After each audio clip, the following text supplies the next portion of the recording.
Hello guys. तो स्वागत है आपका एसिड बेस एंड साल्ट्स में, आपके अपने प्यारे चैनल साइंस वर्ल्ड टॉक में। देखिए, प्रीवियसली हमने बात कर ली थी general properties of acid and bases की। अब हम उसी को कंटिन्यू करते हैं और आज हम डिस्कस करेंगे फिजिकल टेस्ट की। एसिड बेस के दो टेस्ट मैंने आपको बताए हैं, एक है फिजिकल बेसिस पे और दूसरा है केमिकल। फिजिकल बहुत छोटा सा हिस्सा है, इसको हम लोग कवर अप करके तुरंत केमिकल की ओर मूव ऑन कर जाएंगे। और केमिकल प्रॉपर्टीज में हम बहुत सारी एसिड बेस के केमिकल प्रॉपर्टीज डिस्कस करेंगे, वो कैसे रिएक्ट करते हैं। तो आज हम बात करते हैं फिजिकल टेस्ट की। देखो, मैंने एक छोटा सा आपको एग्जाम्पल दिया था कि जंगल में अगर मंकी को किसी चीज को खाना था तो उसने पहले टेस्ट किया, और जब टेस्ट किया तो उसको चीज खट्टी लगी, सॉर लगी, तो एसिड पता चला। लेकिन उनके पास कॉमन सेंस नहीं था कि वो उसको एसिड कह सके।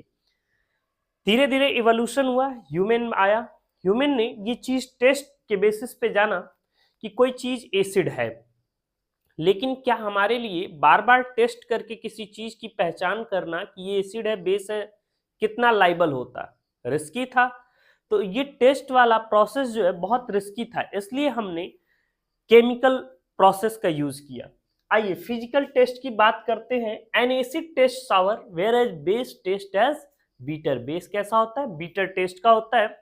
तो ये एडवाइस किया जाता है कि एसिड और बेस को कभी भी टेस्ट के बेसिस पे ना करें, क्योंकि कभी कभी कुछ एसिड कोरोसिव नेचर की हो सकती हैं, कुछ बेसिस या एसिड कंटामिनेटेड हो सकते हैं। फॉर एग्जाम्पल, मान लीजिए आपने सल्फ्यूरिक एसिड टेस्ट के बेसिस पे पहचाना होता तो तब तो दिक्कत हो जाता। सल्फ्यूरिक एसिड आप जान ही रहे हैं। आइए एग्जाम्पल्स की बात कर लेते हैं। जैसे फ्लेवर ऑफ कर्ड कैसा होता है? टेस्ट के बेसिस पे हम इजिली बता सकते हैं कि कर्ड का टेस्ट कैसा है, सॉर है, ठीक है, वो एसिड है। लेमन भी टेस्ट के बेसिस पे बता सकते हैं, विनेगर भी बता सकते हैं। जरा बताइए, बेकिंग सोडा बता सकते हैं ना? कैसा है? कोरोसिव नेचर का है। अभी मैंने बताया कि आपको HCl ले लीजिए, कैसा है तो एसिड, लेकिन टेस्ट के बेसिस पे बताना कितना खतरनाक हो सकता है। चलिए अब बात करते हैं, ये वाला ज्यादा इंपॉर्टेंट रखिए, क्योंकि इससे 1 मार्क्स के क्वेश्चन किसी भी तरह से ट्विस्ट करके आ सकता है एग्जाम में। तो मैंने इसको एक टेबल के फॉर्म में एक जगह अरेंज कर दिया है, ठीक है। लिखना मुश्किल नहीं है, कॉन्सेप्ट को वहां याद रखना और एग्जाम हॉल में बैठ के उस 3 घंटे के अंदर वो सारी बातें, वो सारा साइंस आपके तीनों सब्जेक्ट याद आ जाना, वो बड़ी बात है। लिख तो आप लेंगे ही। चीजों को मैं कॉम्पैक्ट इसलिए करता हूं कि चीजें आपके लिए आसान हो जाएं और जल्दी से आपको मेमोराइज हो जाए। लिखवाने को यहाँ पूरी प्रदीप लिखवाई जा सकती है, यशचंद लिखवाई जा सकती है, लेकिन उसका कोई बेनिफिट है नहीं। बेनिफिट तब होता है जब आप प्रॉपर क्लास नहीं कर रहे होते, मैं पूरी क्लास ले रहा होता। मेरे पास भी एक्चुअली टाइम के बाउंडेशन है, तो उसी छोटे समय में इसको हमको कराना है। Effect on indicators by acids and bases. देखिए, मैंने 3 इंडिकेटर यहाँ लिखे हैं, लिटमस, मेथिल ऑरेंज, फिनोफ्थिलीन। इनके अलावा भी इंडिकेटर्स हैं, जैसे कैबेज है, रेड कैबेज है, ठीक है, वो भी काम करता है। Natural indicator. अच्छा, इंडिकेटर की बात कर ले। इंडिकेटर्स क्या होते हैं? इंडिकेटर जो होते हैं ना, इनको हिंदी में सूचक कहते हैं। इंडिकेटर काम करते हैं किसी चीज को इंडिकेट करने का, कि कोई एसिड है कि बेस है, ये वो बताने में हमारी मदद करते हैं। नेचुरल इंडिकेटर होते हैं और एक होते हैं मैन मेड इंडिकेटर्स, ठीक है, या लैब में बनाए गए इंडिकेटर्स। अब ये जो आपको लिटमस लिखा है, ये कैसा इंडिकेटर है? नेचुरल इंडिकेटर है।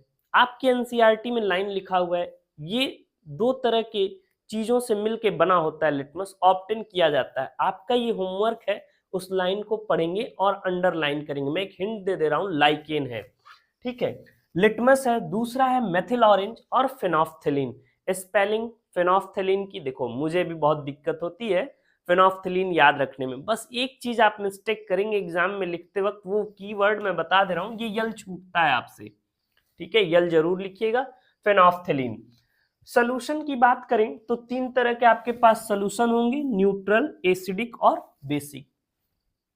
इन्हीं तीनों पे इनका इफेक्ट हम देखेंगे। लिटमस की बात कर लें तो लिटमस को अगर बात करें, न्यूट्रल सोल्यूशन में अगर डाला जाए, न्यूट्रल सोल्यूशन को लिटमस पे या लिटमस को न्यूट्रल सोल्यूशन में, कलर आएगा पर्पल। कैसा कलर आएगा? पर्पल कलर आएगा। कंफर्म कर देगा कि वो सोल्यूशन कैसा है? न्यूट्रल। यही लिटमस एसिडिक सोल्यूशन को अगर लिटमस पेपर पे आप डालें या लिटमस सोल्यूशन में डालें, रेड कलर आएगा। कैसा आएगा? Red colour. अच्छा, कभी कभी आपने देखा होगा कि अरे क्या बात कर रहे हैं, हम तो लैब गए थे, वहां लिटमस रेड था, वहां ब्लू था, वो पेपर था। क्या था? वो पेपर था। यहां हम बात कर रहे हैं वो क्या है?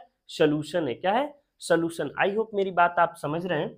तो यहाँ कलर कैसा आ जाएगा? रेड आ जाएगा लिटमस में, और बेसिक होगा तो ब्लू आ जाएगा। याद रखने का तरीका मैंने आपको इसके लिए बताया है, ABR, acid convert blue litmus into red. कैसे? लिटमस को, ब्लू लिटमस को किसमें कन्वर्ट कर देगा? रेड में। अब बात याद रहेगी। बेस के लिए BRB क्या हो जाएगा? Base convert red litmus into blue. I hope बातें समझ में आ रही। मेथिल ऑरेंज, इसको बॉक्स में कर लीजिएगा, इसको एक तरह का आप ट्रिक मान लीजिए। बहुत ही अच्छा और फेमस मुझे लगता है, मुझे बहुत अच्छा लगा ये वाला, मैंने बनाया बहुत पहले, बहुत साल पहले। मेथिल ऑरेंज की बात करते हैं।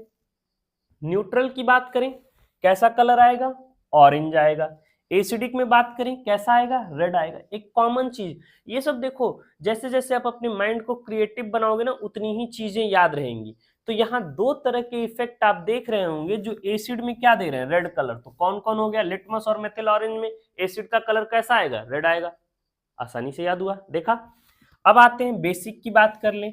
लिटमस में तो ब्लू रहता है, मेथिल ऑरेंज में येलो, और बेसिक जो है फेनोल्फथलीन में पिंक। बेस ऐसा है जो तीनों में कोई ना कोई कलर दे रहा है। देखा तरीका? यही सब है, यही याद रखना है। तो BYP क्या लिख लीजिए बेस के लिए। अगर आपको तीनों पे याद रखना है तो LMP क्या याद रखो? LMP और BYP समझ गए? मतलब लिटमस में बेस के साथ कलर ब्लू, मेथिल ऑरेंज में येलो, फेनोल्फथलीन में पिंक। याद रहेगा बेस के लिए। बस कोई इन सब तरीकों में कोई भी एक एग्जाम में याद आ गया आपको ना, तो सब आप सेट कर लेंगे। ये सब ना रफ वर्क में आप बना लिया करना। आपको देखो एक एक नंबर से ही मार्क्स बढ़ेंगे, एक एक नंबर कीमती है। जिस बच्चे का 80 मार्क्स के पेपर में 79 आता है ना, सोचता है एक नंबर कहाँ गलती हो गया, या तो वो ऑब्जेक्टिव में गलत कर रहा होता है या फिर इन सब चीजों में कहीं मिस्टेक कर देता है। देखिए बेसिक में ब्लू, येलो और पिंक। अब आइए फेनोल्फथलीन की बात कर लीजिए। फेनोल्फथलीन दो पे कोई इफेक्ट ही नहीं देता है। किस पे? न्यूट्रल और एसिडिक पे। कलरलेस रहता है। क्या रहता है? कलरलेस। कितना आसान था याद करना, हो जाएगा अब। तो ये सारा प्रोसेस आप एक बार नोट डाउन कर लेंगे, छोटे से में मैंने लिखा हुआ है। मैं साइड हो जाता हूँ। फिर इसके बाद हम लोग स्टार्ट करते हैं केमिकल प्रॉपर्टीज। मे बी आज रहने देते हैं केमिकल प्रॉपर्टीज, टाइम ओवर हो रहा है मेरा। कल हम लोग डिस्कस कर लेंगे केमिकल प्रॉपर्टीज की। और जैसे मैंने बोला केमिकल प्रॉपर्टीज, तो एक अच्छा तरीका ये है कि आप अपने क्लास में बनाए हुए नोट्स को एक बार देख लीजिए। 10-15 मिनट तो देना पड़ेगा भाई, समय कहीं ना कहीं आपको देना होगा, तभी कुछ मिल पाएगा। तो आई होप मेरी बातें आपको समझ में आ रही होंगी। अगर कॉन्सेप्ट समझ में आ रहे हैं तो कॉन्सेप्ट को अब आप समझते रहिए, और मेरी PY की सीरीज जो चल रही है उसको भी आप देखिए जरूर। और एक नया चैनल मैंने बनाया है, उसे भी लाइक, शेयर और सब्सक्राइब कर दीजिए, जिसका नाम है लर्नर्स वर्ल्ड 1। लिख देता हूं मैं, मेरे न्यू चैनल का नाम है लर्नर्स वर्ल्ड 1। ये मेरा एक न्यू चैनल है, आप इस पे भी विजिट कर सकते हैं। ये कॉम्पिटिटिव एग्जाम्स के लिए मेनली बनाया है मैंने चैनल। तो खासकर वहाँ लैंग्वेज हिंदी होगी, ज़्यादातर इंग्लिश में कंटेंट कम मिलेंगे लिखे हुए। बोलने को मैं बोल रहा हूँ बट हिंदी ज़्यादा फोकस होगा। लर्नर्स वर्ल्ड 1 अपने उन साथियों को जो वनडे एग्जाम्स के लिए लाइक CUET, फिर इस तरह की किसी भी कॉम्पिटिटिव एग्जाम्स की प्रिपरेशन कर रहे हो, तो उनको सजेस्ट करें। Thank you everyone, thanks.